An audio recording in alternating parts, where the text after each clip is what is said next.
وہ صحیح بخاری اور مسلم میں ایک حدیث آتی ہے کہ حضرت ابو بکر اور عمر ایک دفعہ سیدہ ام حرام کے پاس گئے رضی اللہ تعالیٰ عنہ وسلام اللہ علیہا. ایک بڑھیا عورت تھی، نبی علیہ السلام بھی کبھی کبھار چلے جاتے تھے ان کے پاس. تو انہوں نے کہا ہم بھی سنت پہ عمل کرتے ہیں. حضور کی وفات کے بعد گئے. جب گئے تو ملاقات کے دوران انہوں نے زاروں کے تار رونا شروع کر دیا. تو انہوں نے کہا کہ اماں کیوں روتی ہیں آپ؟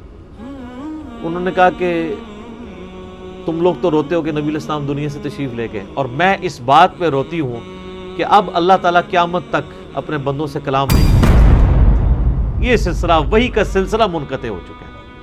یعنی اب جو کچھ ہم نے کرنا ہے وہ ہم نے خود ہی ڈیسیژن کرنا ہے. اگر کہیں پہ غلطی کریں گے تو اس کی اصلاح کے لیے اب کوئی وحی نازل نہیں ہوگی، بلکہ جو کچھ نازل ہوا اسی کی روشنی میں ہمیں سمجھنا ہوگا کہ ہم سے کہاں پہ غلطی ہوئی، اور ہو سکتا ہے ہمارے سمجھنے میں پھر غلطی آ جائے تو اس کی ریکٹیفیکیشن اب نہیں ہوگی.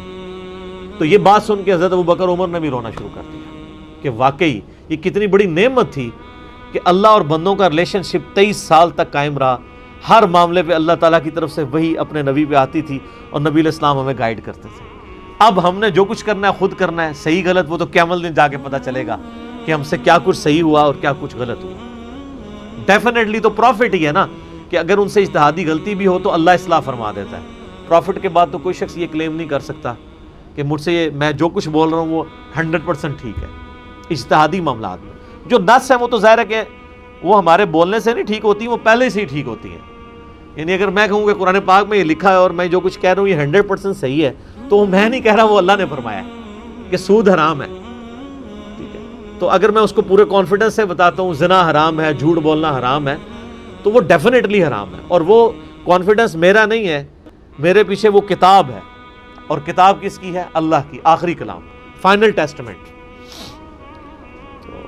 اللہ تعالیٰ ہمارے کہ آپ نے ٹینشن نہیں لینی، جب قرآن پڑھا جائے آپ اتباع کریں اور اس کے ساتھ ساتھ پڑھتے جائیں. ہمارے ذمہ ہے اس قرآن کو آپ کے سینے میں جمع کرنا اور اس کو پڑھوا دینا. اور یہی وجہ سے بخاری میں آتا ہے کہ حضرت جبرائیل علیہ السلام ہر سال آ کے نبی علیہ السلام کے ساتھ دورہ قرآن کرتے تھے. جتنا قرآن نازل ہوا ہوتا تھا نا اس کی ترتیب بھی لگواتے تھے، کیونکہ آپ کو پتہ ہے کئی آیات کسی اور موقع پہ نازل ہوئی ہیں لیکن وہ ہے کسی اور صورت کے اندر ہے. ایک وقت میں نہیں پوری صورتیں نازل ہوئی ہوئی بڑی والی جو صورتیں. تو حضرت جبرائیل علیہ السلام وحی کے ذریعے بتاتے تھے اس آیت کو فلاں جگہ، پھر نبی علیہ السلام بھی رکھوا دیتے تھے. پھر حضرت جبرائیل آپ علیہ السلام سے دورہ کرتے تھے کہ آپ نے یاد بھی اسی ترتیب سے کیا ہوا ہے جو ترتیب مصحف کی ہے، کیونکہ ترتیب نزول جو ہے وہ یہ والی ترتیب نہیں ہے جو مصحف کی ہے. نزول میں تو سورۃ العلق پہلے نازل ہوئی ہے، سورہ مدثر، اور پریکٹیکلی وہ جا کے پارہ نمبر 29 کے اندر ہے. سورہ بقرہ جو ہے یہ تو مدینہ شریف میں نازل ہوئی ہے. سورہ بقرہ اس وقت نازل ہوئی ہے جب 2/3 قرآن نازل ہو چکا تھا مکی. یہ آخری 1/3 قرآن ہے لیکن قرآن کے سٹارٹ میں ہے. سورہ ال عمران بھی مدنی ہے. پہلے آپ 6 پارے آلموسٹ دیکھ لیں. سورہ فاتحہ تو دباچہ ہے، ساری کی ساری مدنی صورتیں ہیں اور وہ نازل بعد میں ہوئی ہیں لیکن مصحف کی. لیکن اللہ کے پاس جو قرآن لوح محفوظ میں وہ اسی ترتیب میں ہے. اللہ نے سرکمسٹانسز کے اوپر اسے نازل کیا ہے، حالات و واقعات کے مطابق. اللہ کے علم میں وہ قرآن اسی ترتیب میں تھا اور اسی ترتیب سے نبی علیہ السلام نے یاد کیا. لہذا یہ جو بنگلہ دیش میں ایک وہ ملونہ پیدا ہوئی تھی نا، وہ ابھی بھی خیر ہے، تسلیمہ نسرین، اس نے کہا کہ یہ قرآن کی جو ترتیب ہے یہ یعنی یہ توقیفی نہیں ہے، اللہ کے بتانے سے نہیں ہے، یہ صحابہ کے اجتہاد سے ہے. ایسا نہیں ہے، یہ ترتیب نبی علیہ السلام کے ساتھ دورہ قرآن ہوتا تھا. نبی علیہ السلام خود وحی لکھواتے تھے، ترتیب لکھواتے تھے، صحابہ یاد کرتے تھے.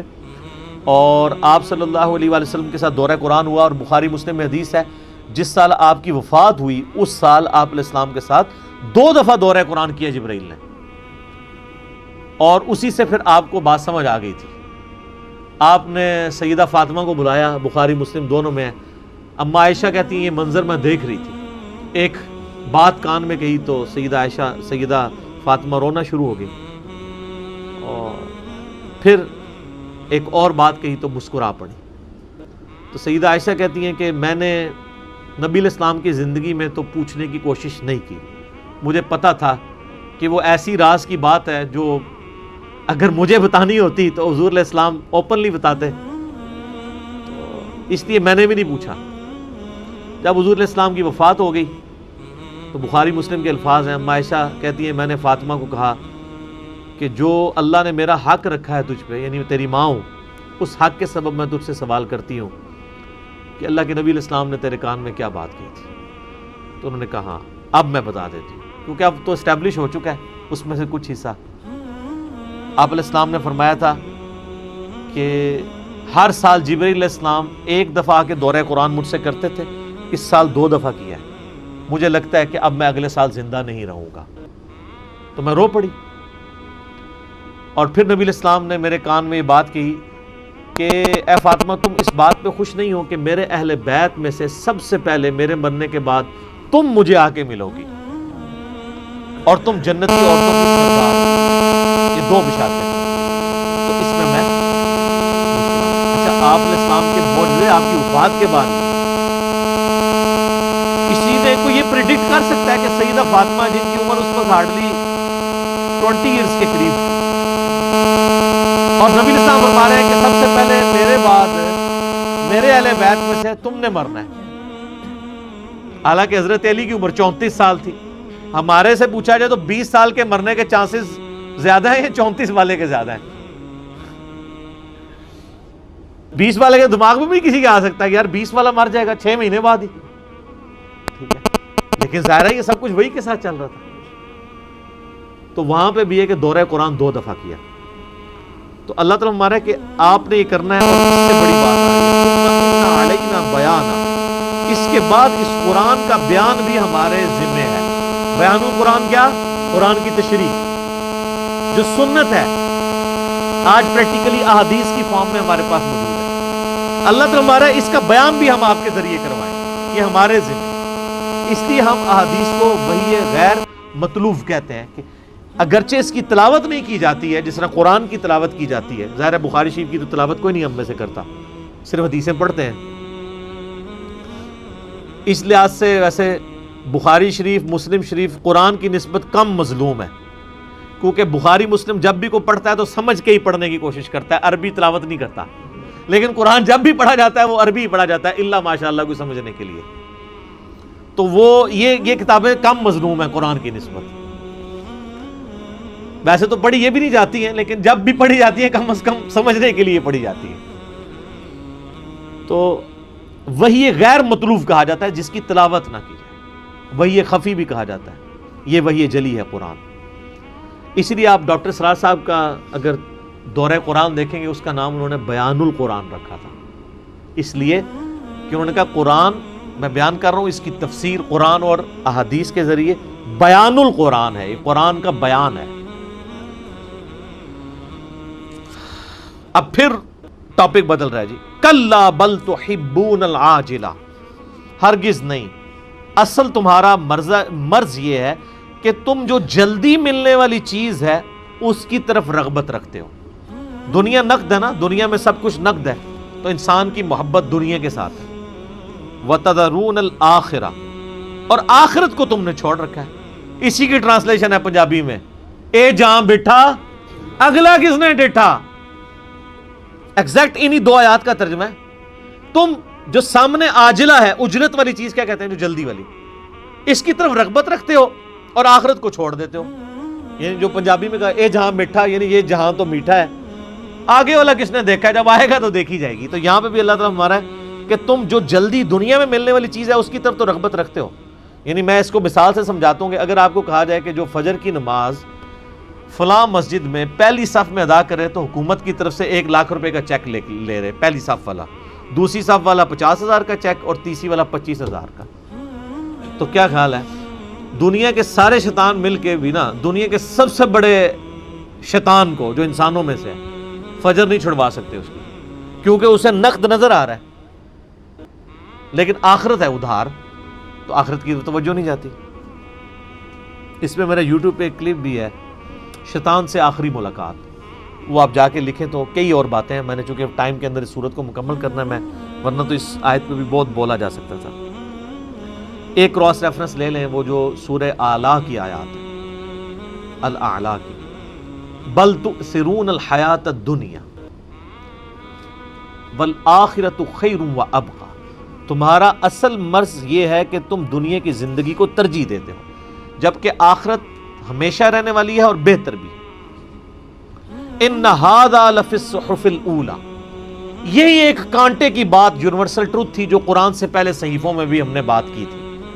ساری آسمانی کتابوں کا خلاصہ یہی ہے، بل تؤثرون الحیات الدنیا والآخرۃ خیر وابقی ان ھذا لفی الصحف الاولی صحف ابراہیم و موسیٰ، چاہے وہ موسیٰ کے صحائف ہوں یا ابراہیم علیہ السلام کے، ایک ہی کانٹے کی بات، ایک ہی یونیورسل ٹروتھ جس کے گرد ساری الہامی کتابیں گھومتی ہیں، وہ یہ ہے کہ دنیا کی زندگی عارضی ہے لیکن تم اس کی طرف مرتے ہو، اور آخرت ہمیشہ ہے اور بہتر بھی ہے۔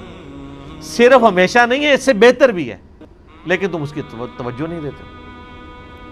وجوہ یومئذ ناظرہ، اس دن کئی چہرے تر و تازہ ہوں گے۔